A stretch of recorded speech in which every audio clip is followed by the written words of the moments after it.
I am delighted to introduce our speaker today, Christina Cassotis, CEO of the Allegheny County Airport Authority, who has become a very good friend. I'm a woman and a CEO, big surprise. And my feeling is one doesn't have much to do with the other, in my case. I don't think my being a woman has anything to do with my success as a CEO, nor my ability to transform and fix an airport that was in desperate need of change. But that didn't stop the question that every reporter asked me when I first got here.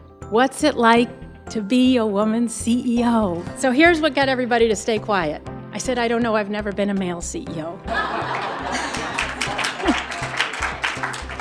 With innovation in artificial intelligence, robotics, advanced manufacturing, pharmaceuticals, energy production, and sizable ancillary industries, driverless vehicles, and so much more, Pittsburgh is straining at the leash and ready to burst into higher levels of growth and performance. But there was one thing that was holding the region back, and that was an airport that was as dynamic and innovative and efficient and far-reaching as the community had become. When you have an efficient air transportation network, when all parts of it work together, when travelers are not stranded at airports or inconvenienced on airplanes, when we can travel to and interact with people to better appreciate people from different cultures, then aviation fulfills its destiny.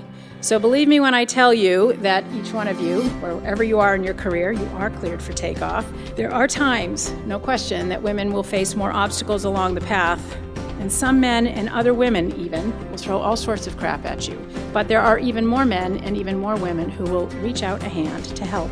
Opportunity always exists for great leaders, and this country is desperate for them.